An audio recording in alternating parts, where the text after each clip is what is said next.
So let's begin with your work on campaign finance, and maybe you can explain a little bit about what you're doing, but also if you could explicate what you have targeted as the mechanisms or the levers of change by which this reform might be made possible. Yeah, I think there are three moving parts. And one is the president, the second is Congress, and the third is a part of the Constitution people like to ignore, which is the convention clause in the amending provision. And the work that I'm doing right now with this thing called the Mayday Pact, where Mayday comes from the distress call, Mayday, a Mayday on this democracy, is to build really a super PAC that will engage in the election cycle of 2014 and in 2016 with the ultimate objective of getting a Congress in 2016 committed to fundamental reform. And this project we began by basically hiring a firm a couple years ago to make a calculation. What would it cost to win a Congress committed to fundamental reform? And the most important insight they had was that we had to run a campaign in 2014 that basically terrified Congress by winning in at least 5 seats on this issue in a way that made it clear that if you raised this issue before the American people, they would act on it. So that's what we're in the middle of right now. And we did this Kickstarter campaign to raise $1 million in 30 days, and we crossed that line in 13 days. Wow. And now we're in a second campaign, a much more, maybe too much more ambitious campaign of raising $5 million in 30 days. And with that and some matches, we'll have the funds necessary to hire the firms to run these campaigns. So how would you envision allocating, using this money, deploying this money? So this is a super PAC. It's an evil super PAC, right? And we're sort of embracing the irony of using a super PAC for the purpose, ultimately, of ending all super PACs. So as a super PAC, we have to act independently of campaigns.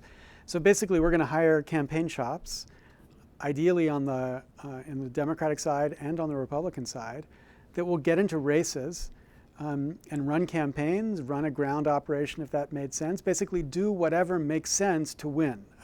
Now, we're eager to begin to push the development of new technologies that bring new people into politics. That's going to be an essential part of winning here. But in the short term, for 2014, the objective is to win. And if we can win in a dramatic way in at least 5 of these seats, then I think we set ourselves up for a much bigger impact in 2016. And when you say win, that would be supporting candidates who promise, once they get to Congress, to institute public financing of campaigns? Who have committed to co-sponsor what we call fundamental reform, but all of the things we've pointed to are basically different versions of small dollar public funded campaigns. It's critical, of course, to build the base in the Democratic Party, but even more importantly, we've got to find a way to get Republicans on this side of the fight, because this kind of reform is so fundamental that it cannot happen if it's partisan. If it's partisan, it will be certain to be defeated. Given that relatively small amount of money that you have compared with the kinds of super PACs that the Koch brothers and others can fund, don't you worry that the last election cycle was $2.5 billion, that in terms of the percentage of money spent, it's relatively insignificant? Yeah, so in 2014, we're in 5 races. We hope to have about $2 million in each race. That's a pretty significant amount of money in those races. Which races? We haven't announced them yet. We haven't determined them finally yet. It'll be a function of where the numbers sit. Are these Senate or House? House. Mainly House. We're toying with the idea. There are 2 very interesting Senate races.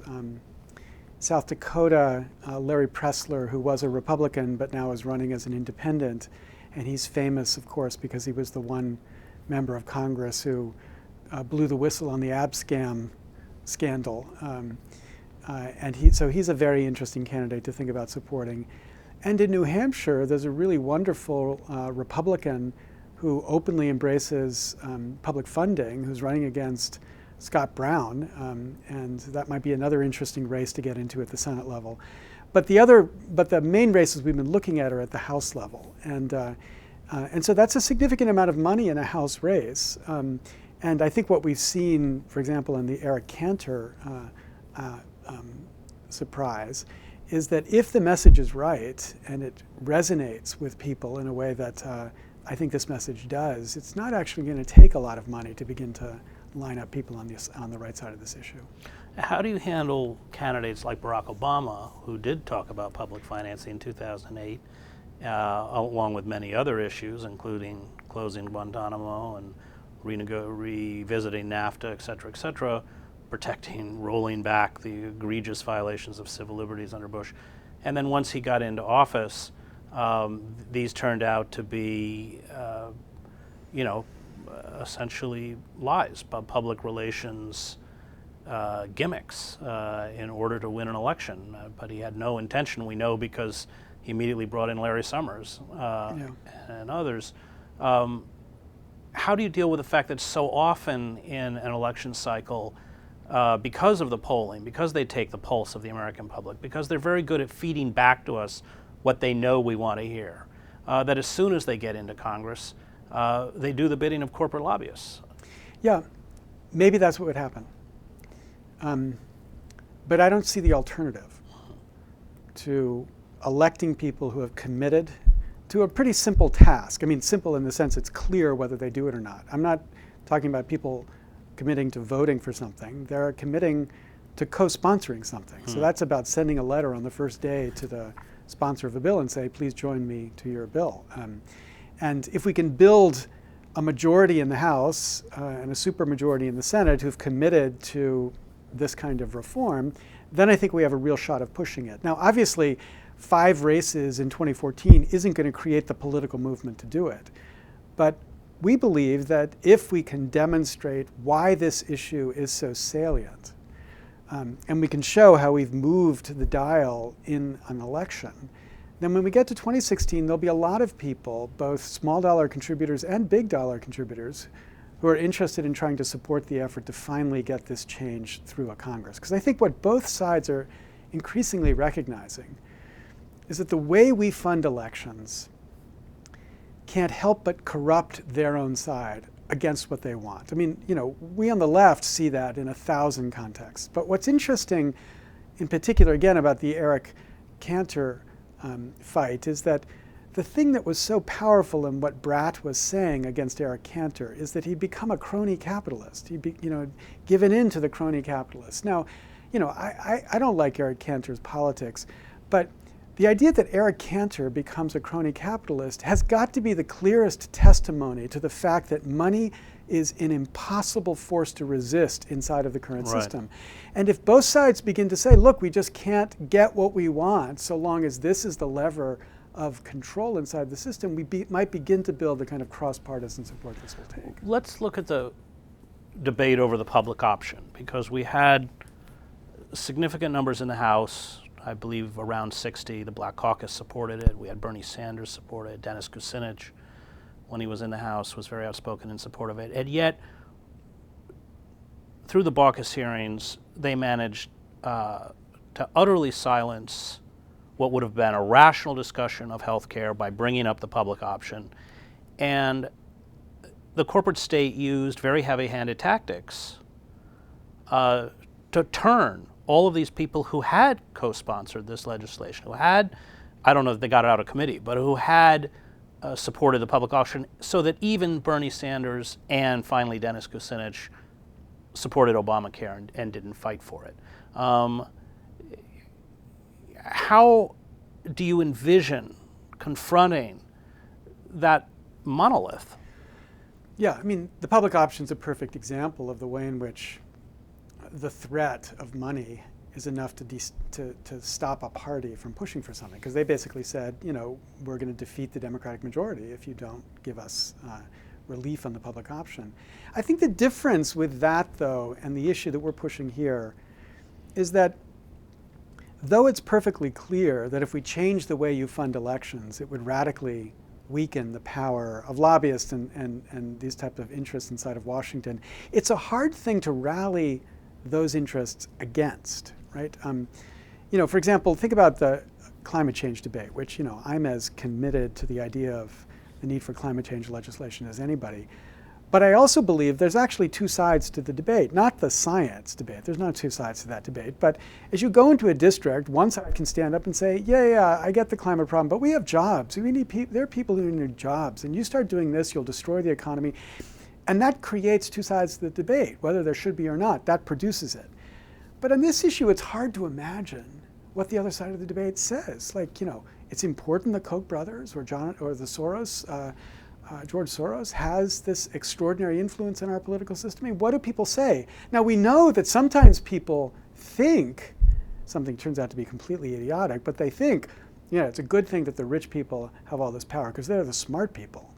That's totally ridiculous in its way in which it plays out. But anyway, they think that, but you can't say that. You can't run ads that sort of that say that in any direct way. So I actually think it's not that it's an impossible thing to fight, but it's a fight which is strongly on this side. So yeah, there's going to be an enormous battle necessary to ultimately win this, because when K Street recognizes that 40% of the value of K Street is going to disappear if this type of reform gets passed, they're going to fight it like hell, which is why we've got to find a way to build the biggest army possible of people saying, finally, let's get this done so we can get back to what ordinary politics is supposed to be. You get your gang and I get my gang, and we figure out who gets the most votes.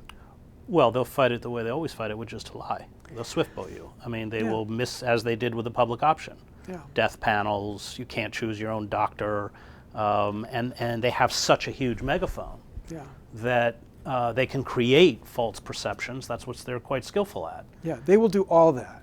But I don't think we have the option to just sit back and say, okay, so therefore let's not try it. We got to try it. We got to step up and do whatever the hell we can, because the consequences of not fixing this problem are too great. There isn't a single problem you and I care about, or a single problem that people on the right care about, that can be addressed sensibly so long as we have the system. So, we might lose. It might be likely that we're going to lose, but that's no excuse for not doing absolutely everything we can to try. How do you handle the courts, which have, especially at the Supreme Court, become wholly owned subsidiaries of corporate power? Actually, the kinds of reform that we're pushing are totally fine, even with the Supreme Court. Mm-hmm. The Supreme Court has been, activist in striking down reforms that try to silence people. And they have this ridiculous decision where a public funding statute basically put more money into a race if private money was being spent on the other side. And the court struck that down, which was just a ridiculous interpretation of the First Amendment. But even that court has consistently affirmed the idea that you can create basically public funding schemes. And this public funding scheme is the least problematic, because rather than the model of, for example, presidential public funding, where the government decides how much money people get to run their campaigns, this is give every voter the power to facilitate public funding by either matching their small dollar contributions or giving them a voucher they can use to support small dollar candidates.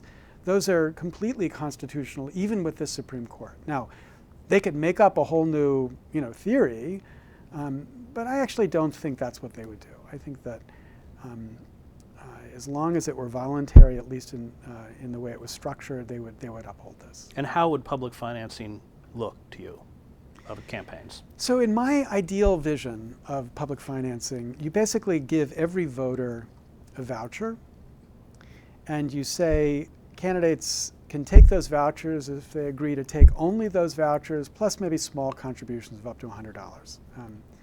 So in my book, I described a $50 voucher.